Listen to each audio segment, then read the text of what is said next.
안녕하세요. 저는 결혼 10년 차에 올해 40이 넘어간 평범한 가정주부입니다. 요즘 코로나로 불편하고 화나는 일이 많은데 바로 옆에서 시어머니까지 절 자꾸 건드려대시니 제가 빡치지 않을 수 없었던 지난 몇 달간의 기록을 사연으로 보내보려 합니다. 저는 무남 동료 외동딸로 자라났습니다. 저 낳고 얼마 지나지 않아 엄마가 몸이 안 좋아지셔서 아들을 바랬던 아빠의 바람과는 달리 더 이상 아이조차 가질 수가 없으셨고요. 결국 얼떨결에 딸 하나만 키우게 되자 아빠는 뭐가 그리 마음에 들지 않으셨는지 몇 번 저를 아들처럼 키워보려다 그냥 본인이 아들 하나 구해오겠다며 집을 나가셨어요. 그냥 솔직히 말하면 아들 가지고 싶단 핑계로 바람 피우러 집 나간 인간 쓰레기였던 것입니다. 덕분에 어린 시절, 아니, 제가 엄마와 살았던 결혼 전에 제 삶은 통째로 불우했었어요. 돈 벌어다 주는 아빠가 집을 나가버리자 엄마는 안 좋은 몸을 이끌고 저 하나 먹여 살리겠다고 여기저기 겨우 알바자리라도 구해서 돈을 벌어오셨고, 그런 엄마를 보며 전 늘 학교에서든 어디든 그 돈을 쓰는 것 자체가 죄스럽고 고역이었습니다. 어린 아이였음에도 불구하고 학교 공부 말고 우리 엄마가 지금 어디서 무슨 중노동을 하며 몸을 혹사시키고 있을까 싶어 걱정되어 늘 교실 창밖을 바라보기만 했고, 학교 끝나고 집에 가면 엄마가 먹으라고 차려놓은 밥도 먹지 않은 채 아껴뒀다가 퇴근하고 집에 온 엄마와 함께 그 조그만 밥 한 공기를 나눠 먹곤 했어요. 눈물이 마를 날이 없었고 아무리 벌고 또 벌어도 지갑이 채워진 날이 없었습니다. 늘 하루 벌어 하루 먹고 살던 저희에게 그나마 유한이 되었던 것은 서로에 대한 끈끈한 사랑이었습니다. 운이 좋게도 고등학교에 들어가 공부는 꾸준히 잘했어서 대학도 장학금을 받고 입학을 했으며, 대학 다니는 내내도 엄마 고생시켜 등록금 벌어오게 하고 싶지 않다며 죽어라 과외 알바에 공부까지 해서 4년 내내 장학금을 받고 졸업을 했어요. 친구들이 흔히 하는 어학연수도 제대로 못 가봤고 하다못해 그 즈음에 있던 파주 영어마을도 한 번 안 가봤네요. 자격증 공부고 뭐고 일단 돈부터 무조건 벌어야 한다는 그 마음 하나로 곧장 취업을 했고, 마음은 늘 불행했지만 돈은 따박따박 잘 주는 대기업에서 30 가까이 되도록 돈 모으며 일만 하다가 얼떨결에 남편을 만났어요. 회사에서 자주 가는 회식 장소였던 근처에 고깃집을 운영하고 있던 남편은 상사들에 이끌려 늦은 시간마다 술을 마시러 오는 저를 오래도록 봐왔다고 했어요. 같이 신나서 술을 들이부어 마시는 모습부터 도살장에 끌려가는 개 마냥 억지로 웃음을 지은 채 힘겹게 술을 들이부는 모습까지. 그리고 결국 그 힘든 내색을 어디다 할 곳이 없어 식당 안 화장실에서 혼자 대성통곡을 하고 나와 세면대에서 눈물을 닦던 모습까지도 말이죠. 저를 보며 어떻게 사는 사람이길래 저렇게 왔다 갔다 표정이 변했다 말았다 하면서 자기 뜻대로 살지를 못하고 있을까 싶어 자영업을 하던 남편은 회사 다니면서 현대판 노예로 살아갔던 저를 무지 신기하고 또 애처롭게 쳐다봤대요. 반면 저는 아무 생각이 없었습니다. 남편이 그곳 사장인 줄도 몰랐어요. 그냥 부장님이 주신 카드로 여자인 제가 계산을 처리할 때마다 계산대에 서서 몇 번 저를 쳐다보길래 이젠 식당 직원도 내가 만만한가 싶어서 막 자격지심에 우라통이 터지려고도 했었죠. 그러다가 한번 모든 팀원들이 술에 취하고 계산을 해야 했던 저는 끝까지 두 눈 부릅뜨고서 버티다가 회식이 해산되던 때에 가장 마지막으로 자리를 빠져나가며 계산을 하려는데 남편이 절 계산대에 계속 세워뒀어요. 카드가 작동이 안 되는 건가 싶어서 순간 식은땀까지 흐르며 이 돈을 다 내 카드로 계산을 해야 하는 건 아니겠지 하며 아찔한 걱정을 하던 중 남편이 제게 식당 명함을 건네주더라고요. 언제든 힘들면 여기로 전화를 하라며. 식당 명함인데 왜 적혀있는지 모르겠는 핸드폰 번호를 가리키는데 내심 그게 그날 제겐 술보다 더 유한이 되었습니다. 그렇게 서로가 서로에게 적극적으로 끌릴 일이 없었음에도 불구하고 힘든 표정과 따뜻한 말 한마디를 나누며 서로에게 암묵적인 유한을 얻었던 것 같아요. 그렇게 저는 늦은 시간까지 공짜로 남편 가게에서 고기 얻어먹으며 여러 번 취하기도 했고 대놓고 울어보기도 하고 제 인생의 첫 연애였는데 볼 꼴 못 볼 꼴을 다 보여줬었답니다. 왠지 저희는 서로가 참 좋았고 그래서 결혼까지 강행했습니다. 남편은 힘든 제가 자신에게 기댔으면 좋겠다고 하여 꾸준히 제게 구애를 했고, 모든 게 만사지치고 짜증났던 서른쯤 저는 이 정도 힘들게 살았으면 이젠 좀 더 편안히 내 삶을 살아도 되지 않을까 싶은 마음에 그 구애를 받아들였죠. 저희 엄마는 저와 함께 사시며 제가 벌어오는 돈으로 더 이상 알바는 하지 않고 집에서 쉬고 계셨는데, 제가 결혼을 한다니 뭐 그리 속상하고 기쁘신지 하염없이 울며 좋은 사람이면 되었다고 행복하라고 축하해 주셨어요. 반면 저희 시댁은 조금 다른 입장이었습니다. 제가 좋은 회사를 다니는 것에 처음엔 큰 관심을 보이시더니 이내 저희 부모님이 이혼하셨다는 소리를 들으니 굉장히 불편해하는 기색을 보이셨죠. 워낙 어릴 적부터 이혼 과정에 대한 편견이 있었고 절 불쌍히 바라보는 사람들의 시선이 익숙했었기에 크게 놀라지는 않았지만 참 서럽더군요. 우리 엄마가 잘못한 것이라고는 하나 없는데 몸이 약해 아들을 못 낳는 이유만으로 집 나간 아빠를 욕해야지 왜 혼자가 되어 날 씩씩하게 키워내신 우리 엄마를 욕하고 이혼 과정에서 자란 나를 불편해하는 건지 인생이 뭐 이럴까 싶어 그냥 결혼마저 다 때려치우려 했습니다. 우리 엄마를 그렇게 바라보는 사람들과는 절대 사돈으로 맺어주고 싶지도 않았으니까요. 하지만 남편이 무슨 짓을 했는지 시부모님의 태도가 그 후 싹 바뀌었어요. 불편하게 해서 미안하다고 결혼을 찬성한다며 하다못해 애물 애당까지 싹 다 생략을 하신다고 한 바람에 남편이 혼자 구해서 살던 집에서 전 몸만 들어가면 되었고 남편은 제게 부담 가질 것이 하나 없으니 결혼을 하자고 더 강하게 밀고 나왔죠. 이제 보니 남편이 결혼을 포기하라는 저를 눈치채고 먼저 선수를 쳐 시부모님께 화를 냈던 회유를 했던 설득을 시켰던 것입니다. 뭔가 망가진 집인 줄 알면서도 임시방편으로 뜯어 고쳐 집으로 이사를 들어가려는 듯 했던 기분. 그러나 그렇게까지 내게 매달려주는 남자가 없었던 제게 남편은 그야말로 다시 만나기 힘들 이상적인 사람이었습니다. 그렇게 전 남편과 우여곡절 끝에 결혼을 했어요. 그러나 지난 10년간 결혼을 하기 직전보다도 더 다이나믹한 일들이 연속으로 일어났죠. 저뿐만 아니라 저희 부부에게 말입니다. 남편은 제가 고생을 그만했으면 좋겠다고 자기 일이나 가끔 도와주면서 집에서 편히 쉬고 장모님과 함께 휴식다운 휴식을 보내라 해서 결혼하고 4년 정도가 지나 일을 그만뒀습니다. 사실 결혼 후부터 꾸준히 퇴사를 하라는 말을 해왔지만 혼자 있는 저희 엄마 노후비에 용돈까지 생각을 하면 절대로 쉽게 그만둘 수가 없었어요. 그러다가 제가 임신을 하게 되면서 잠시 휴직을 하게 되었고 연달아 둘째까지 나와버리면서 완전히 회사와는 작별을 해야 했어요. 내 옆과 뱃속에 자식이 둘이나 있었음에도 불구하고 늘 엄마에 대한 걱정이 앞섰지만 다행히 남편이 언제나 먼저 엄마를 챙겨줘서 제가 걱정을 덜 수 있었죠. 그런 남편에게 늘 고맙고 미안해서 저도 제가 내조할 수 있는 것을 최선을 다하며 시부모님께도 늘 잘해드리려고 노력을 했고요. 갓난아기와 임신한 몸을 이끌고도 자주 시댁을 찾아가곤 했습니다. 첫아이가 아들이었는데 시부모님, 특히 시어머니가 저희 아들을 너무 좋아라 해주셨거든요. 비록 저에 대해선 다 만족하지 못하시는지 그리 살갑지도 않으셨고 애초에 깊은 대화란 걸 한번 나눠본 적이 없었지만 제 새끼만이라도 이뻐라 해주시니 전 그것만으로도 좋았습니다. 자꾸 아이를 보여드리고 제가 옆에서 며느리 노릇에 최선을 다하기만 하면 어머님도 언젠가 나를 예뻐해 주시지 않을까 싶어서 불편한 기색 한번 보이지 않고 시댁에 늘 발걸음을 했어요. 하지만 어머님은 제 몸이 자유롭지 못하던 그때부터 알게 모르게 절 참 난감하게 하셨습니다. 예로 손주를 보고 있을 테니 장을 봐오라며 종이에 한가득 적힌 것들을 사오라고 카드 한 장 쥐어주시고 도로 집 밖으로 내보낸 적도 참 많으셨고요.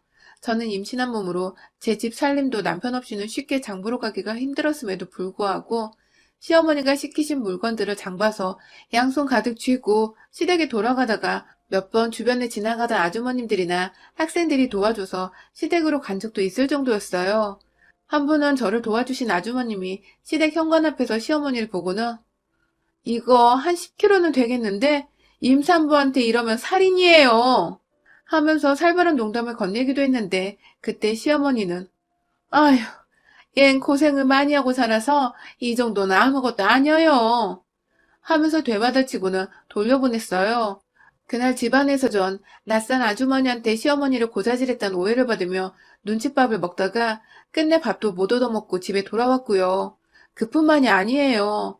남편과 함께 시댁을 찾아가도 남편 없을 때만 교묘히 절 괴롭히시는 건지 뜨거워 죽겠는 꼬막을 식히지도 않은 채 껍질을 까내라고 맨손에 식빵용 나이프 하나만 쥐어주신 적도 있고 1인 그릇에 남편과 따로 김치를 담아주시며 겉절이라 맛있다고 하시더니 제 김치엔 알고 보니 식초를 하도 많이 넣어 놓으셔서 제가 먹다가 재채기를 미친 듯 하다가 남편이 이상함을 눈치채 대신 먹어보곤 시어머니께 난리를 친 적도 있었어요. 일부러 식초 퍼 부었냐고 물어보는 시어머니는 참기름인 줄 알았는데 몰랐어 하며 핑계를 대며 요리조리 잘 피해가셨지만 그 뒤론 제 국물엔 소금 한 숟갈을 더 넣어주신다거나 생선은 덜 익힌 부위를 잘라주시는 등 굉장히 무섭도록 저를 괴롭히고 또 그것에 대해 재미를 느끼시는 듯 했습니다. 솔직히 밥에 돌이나 머리카락 넣는 거 있잖아요. 그딴 건 정말 일도 아니었어요. 밥을 아예 요리를 안 한 채 맨 밑에 생쌀을 넣어두신 바람에 오도독 씹다가 남편이 급기야 밥그릇을 깨트린 적도 있었죠. 다행히 아이들은 방 안에서 핸드폰 영상을 보고 있느라 못 봤었지만 그날 남편은 미친 사람 마냥 시어머니께 울분을 토하며 다시는 시댁 안 온다고 했고 시어머니는 그 말이 안 된다고 내가 늙어서 밥을 잘 못 지은 거라며 막 또 매달리고 사과를 하셔서 어찌저찌 넘어간 적도 있어요. 물론 그 과정에서 제가 남편을 달래며 그래도 시어머니는 나한테 잘해주셔 하면서 시어머니 편을 들었다는 점이 남편을 진정시킨 가장 큰 이유였고요. 저희 엄마한테 잘해주는 남편에게 미안해서라도 남편과 시어머니가 자꾸만 저 때문에 싸우는 걸 원치 않아 전 계속 모든 걸 참고 혼자 견뎠어요. 지금 생각하면 너무 바보 같지만 그 당시만 해도 전 그게 최선이라 생각을 했습니다. 옆에 아이들도 있는데 엄마가 할머니한테 괴롭힘 당하는 꼴을 보여주고 싶지도 않았고 그래서 계속해서 시어머니의 음식을 가지고 저지르는 장난질을 두고만 보며 결국 그 장난질에 계속 부채질을 하고야 말았죠. 그러다가 남편이 하고 있던 고깃집에 분점 한 개를 더 내면서 최근 몇 년 동안은 시댁 근처가 아닌 정반대의 동네에서 일을 하다시피 했고 남편이 새벽에 장사 끝내고 집에 오는 걸 너무 힘들어하길래 새로운 분점이 생긴 동네로 이사를 가게 되었어요. 자연스레 시댁과는 거리가 배로 멀어졌고 덕분에 전처럼 시댁을 자주 찾아갈 이유도 없었고 멀다는 핑곗거리가 생겨 시어머니를 피하며 살 수가 있게 되었죠.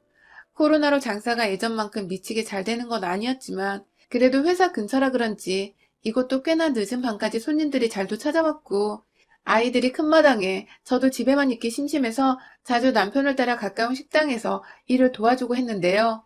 일을 해야 해서 시어머니도 불러내시지 못하실 테니 더 바쁜 척하면 남편을 도와 시어머니를 피하려 한 것도 있었고요. 그러다가 시어머니께서 남편에게 전화를 했나 보더라고요. 손주가 보고 싶다고 말이죠. 저희 둘째는 딸인데 단 한 번도 제 딸 보고 싶단 말을 안 하시고 대놓고 손주 거리면서 손주만 찾으시는 저희 시어머니. 남편도 요즘 바빠 죽겠어서 찾아갈 시간이 안 된다고 대충 거리를 뒀는데 그 말에 시어머니가 저희 집으로 찾아오겠다고 말씀을 하셨나 보더군요. 얼떨결에 가게 쉬는 날 집에 온다는 시어머니 말씀에 당황스럽기도 하고 불편했지만 어차피 얼굴 맞대고 봐야 하는 거 저도 뭐라고 흠 안 보이게 준비를 해놔야 할 것 같아서 시어머니께는 따로 전화까지 해서 아무것도 사오지 말라고 빈손으로 오셔서 며느리 밥 드시라며 나름 잘 보이고 싶은 마음에 아행도 떨어봤습니다. 그러나 전날 새벽에 일 마치고 집에 와 여전히 잠들어 있는 남편을 대신해 혼자 애들과 얘기하며 아침에 놀아주고 있는데 시어머니께서 꽤나 이른 시각부터 집에 오셨어요.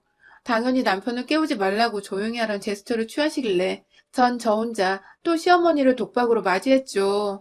왜인지 불길한 예감이 들었으나 아이들도 있는데 혹여나 나를 또 괴롭힐까 싶어 나름 태연히 행동을 했어요. 결혼 10년 차인데도 시어머니한테 당하는 일들은 아무래도 익숙해지지가 않더라고요. 시아버님은 옆에서 아이들과 재밌게 놀아주고 계신데 시어머니는 저희 큰아들 한번 딱 안아보시더니 딸아이는 대충 머리 한번 만져주시곤 곧장 부엌으로 들어가셨죠. 빈손으로 오셔도 되는데 뭘 또 바리바리 싸우셨길래 그래도 우리 가족들이 시어머니께는 자식들이구나 하면서 감사한 마음을 가지려는 그때 제 마음은 산산조각으로 부서졌습니다. 아니 글쎄 시어머니께서 손에 한가득 들고 온 그것들은 바로 죄다 껍질 달려 손질이 허벌나게 어려운 갑각류들이었던 것입니다. 대게부터 대야, 꽉 막힌 조개부터 전복까지 골라도 하필 일부러 이렇게 골라오시다니 뭐 껍질이야 어떻게든 제가 손으로 물고 뜯고 제거해서 손질을 해내면 되겠지만 사실 저희 집에 갑각류를 잘 못 먹는 사람이 둘 있거든요. 저랑 저희 딸이요. 저야 뭐 어릴 적에 하도 없이 자랐으니 먹을 줄은 안다마는 꼭 먹고 나면 속이 니글거리는 게 불편해서 여러 번 잘 안 먹는다고 남편이나 시부모님 앞에서도 말은 했었었고 예전에 시어머니가 꼬막가라고 시켰을 때도 제가 정말 뜨거운 걸 떠나서 이건 어차피 내가 잘 먹지도 못하는 건데 난 왜 이렇게 개고생하며 꼬막을 까야 하나 싶어서 우라통이 터졌던 것인데 이번엔 아주 작정을 하고 골라온 게 저희 모녀가 못 먹는 음식들. 그러니 한마디로 자기 눈에 넣어도 안 아픈 아들과 손주 주려고 사왔던 것이었죠. 제가 예전 같았으면 저 혼자 당하는 거니 어찌저찌 무시하고 맛있겠어요 하며 입에 발린 말을 할 수 있었을 텐데 이번엔 저희 딸까지 걸려있으니 도저히 좋은 소리를 못 하겠더라고요. 제가 누누이 매번 시어머니의 장난질에 당하긴 했었어도 제 자식들만큼은 챙기자는 생각에 둘째는 갑각류를 잘 못 먹어요. 하면서 자주 언지를 주기도 했었는데 말이죠. 갑각류를 보자 굳어진 제 표정이 너무 적나라했던지 시어머니는 저를 한껏 쳐다보더니 옆으로 다가와 뭐 불만 있어? 하고서 오히려 당당히 물어보더라고요. 기껏 사왔는데 표정이 왜 그따위냐 하는 듯한 표정이셨죠. 아직 남편도 안 깬 마당에 혼자 문제를 일으키고 싶지 않아? 아니에요. 하면서 억지로 그 해산물을 씻어내기 시작했어요. 준비하고 있던 음식들이 있었는데 시어머니가 해산물은 싱싱할 때 먹어야 한다며 음식 준비하던 거는 나중에 먹고 이거부터 먹자고 하시는 바람에 저는 기껏 아침부터 일어나 준비하던 보쌈이며 각종 반찬들은 다 한 켠으로 치워둔 채 부엌 한 켠에서 해산물 껍질이나 까대고 있었어요. 대게나 대하는 그냥 소금 위에 구워 먹어도 되지만 시어머니가 굳이 먹기 편하게 손질을 하라고 시키셔서 대하부터 차근차근 까기 시작했고요. 대게도 반에 반토막씩 내서는 삶으려고 준비를 해놨죠. 조개도 굳이 구워 먹어도 되는 건데 푹 끓여서 얼큰한 조개탕에 소주 한잔 하고 싶다 하셔서 국을 끓여내기로 했고 그 국에 넣을 조개도 이왕이면 씹히는 것이 없이 조개알만 먹고 싶다 하셔서 껍질을 까냈습니다. 마지막 전복. 그래도 비싼 거, 몸에 좋은 거 사주신 것만으로도 어디냐며 속으로 정신단련을 100만 번도 더 하면서 끙끙거리며 숟가락으로 전복을 퍼내고 있는데 옆에서 시어머니는 뒤통수를 봐도 뻔히 째려보고 계시고 도저히 껍질 빼내는데 집중을 못하겠더라고요. 사사건건 도와주시지는 않으면서 이것부터 해라, 저것부터 해라. 급기야 누가 봐도 혼나고 있는 것처럼 보였는지 저희 딸이 조용히 제 옆에 찾아와서는 엄마 괜찮아? 라고 물어보는데 그런 딸에다가 대고서 시어머니가 한다는 말이 넌 네 아빠 닮아서 불쌍한 걸 못 참는 거니? 아니면 네 엄마를 닮아서 불쌍한 게 뭔지를 아는 거니? 하고 말입니다. 아직 초등학교도 안 들어간 딸아이한테 뭘 안다고 그런 말을 해대시는지 저도 순간 화가 나서 어머님 무슨 말씀을 그렇게 하시는 거예요? 하면서 말을 툭 던져버렸어요. 그 순간 제가 너무 우라통이 터져버려서 손으로 전복을 까다 말고 손을 그대로 껍질에 베어버리기까지 했죠. 피가 스멀스멀 올라오는데 옆에서 다른 엄마가 소리를 지르는 것부터 손에서 피까지 나니 마음이 불안정해졌는지 엄마 하면서 울음을 터뜨렸네요. 아휴, 어린애가 무슨 잘못이 있다고 해서 안 되는 말을 얘 앞에서 짓거리는 것도 모자라 내 딸 눈에서 눈물 나게 하는지. 상대가 다른 사람도 아닌 시어머니라 생각하니 저도 더 열이 뻗치더라고요. 손에서 나는 피고 보고 당장 딸아이 들고 남편 자는 안방에 들여다 놓은 뒤 시아버지랑 놀고 있는 큰아이를 시켜서 동생 좀 방 안에서 달래고 있으라고 했어요. 아빠 닮아 엄마 말이라고는 칼같이 듣는 아들은 또 냅다 안방으로 동생 걱정이 되어 들어가더군요. 그리고 전 시아버지만 바라보고 있는 그 상황에서 시어머니를 향해 껍질 벗기느라 다라이 한가득 넣어둔 전복 그리고 그 쟁반 위에 쌓아둔 전복 껍질을 확 따 다라이통에 합쳐서는 바로 앞에 며느리가 뭐하고 있나 구경만 하고 있던 시어머니를 향해 부어버렸습니다. 완전 아래에서 위로 일어서며 다라이를 얼굴로 확 들이부어 시어머니는 졸지에 전복으로 얻어맞은 것이죠. 나한테 함부로 했던 건 내 아이들 생각해서 그래도 참으려 했는데 이젠 내가 만만해서 내 딸까지 건드려? 하면서 모아놓은 대하 껍질부터 조개 껍질까지 그 밑에 주르르 흐르는 비린내 나는 갑각류 물까지 그냥 확 쓰레기로 버릴 것들이었는데 시어머니를 쓰레기통이라 생각하며 얼굴에 쳐 부었네요. 그 따갑고 딱딱한 것들. 나 골탕 먹이려다 본인이 뒤집었으며 평생 경험하지 못했을 수치와 모욕을 당한 시어머니. 얼굴부터 여기저기 따끔거리는 와중에 냄새가 비릿비릿하게 올라오는지 충격받아 말도 못하고 뭐라 도와달라고 시아버지한테 대꾸도 못한 채 눈만 뻐끔뻐끔 거리던 그때 뒤에서 뭔가 느낌이 쎄해 돌아보니 남편이 서 있었어요. 아이들 볼까봐 당연히 방문은 손으로 닫고 있었지만 남편도 꽤나 충격을 받은 듯 했죠. 하지만 제 눈에 고인 눈물을 본 남편은 자기 엄마가 또 무슨 또라이 짓을 했다는 걸 단번에 파악을 했는지 어머니, 당장 가세요. 아버지, 어머니 데리고 얼른 나가세요. 하면서 호통을 쳤고 시아버지도 자기 마누라가 제대로 잘못을 했다 생각을 하셨던 건지 무슨 죄인 마냥 시어머니 옷을 쥐어잡고는 끌고 나가시더라고요. 시어머니는 며느리 앞에서 다른 사람도 아닌 자기 아들이랑 남편에게 내쫓겨버리니 그게 또 서러우셨는지 막 야 이놈아 하면서 통곡과 함께 호소를 하셨는데 남편은 뒤도 안 돌아보고 아들 가정 박살낼 생각 말고 이젠 집에 얌전히 계세요 하며 문을 쾅 닫아버렸어요. 시어머니는 문이 닫히는 순간까지 닫지 말라고 잡고 있다가 남편이 인정사정 없이 문을 닫아버리라자 놀래 손을 확 빼시더라고요. 한마디로 아주 매몰차게 아들한테서 버림을 받은 것이었죠. 아, 정말 우리 남편 없었음 마무리를 어떻게 해야 했나 순간 고민도 했는데 아니 더 세게 나가야 하나 싶어서 여기 사연에 올라온 것들처럼 시엄마 머리 끄댕이라도 잡아야 했나 싶었는데 남편이 더 모질게 자기 엄마를 집에서 쫓아주니 어찌나 고맙고 또 한편으론 미안했던지요. 방 안에서 그제야 나온 아들, 딸들은 엄마 괜찮냐고 저를 꼭 안아주며 무슨 일이냐 묻는데 남편은 자기 엄마 때문에 이사단이 난 게 창피하고 또 미안했는지 아빠 잘못이야 하면서 아이들의 뒤에서 또 저를 함께 안아주더라고요. 졸지에 저희 폭발로 인해 가족들이 싸우기는커녕 우리 가족 단합력이 더 끈끈해져 버린 것이었죠. 여전히 제 딸아이가 그날 말로 상처를 받지 않았을지 신경이 많이 쓰입니다. 하지만 역시 부모 사랑 먹으면 다 괜찮은 것인지 아이는 전처럼 밝고 또 평온해 보이네요. 남편도 전보다 더 저를 살뜰히 챙겨주며 매일같이 미안하고 고맙던 표현을 해주고 저도 그런 남편이 너무 고마워 매일같이 좋은 음식 먹이며 이 사람 힘내서 일하라고 응원하고 있습니다. 그리고 시어머니 돌아가시는 날 장례식 때 오늘 다 못 드신 각각류 제가 친히 구해다 올려드리려고 합니다. 부디 그날까지 만수무강하셔요. 여러분의 생각은 댓글로 남겨주세요. 오늘도 시청해주셔서 정말 감사합니다.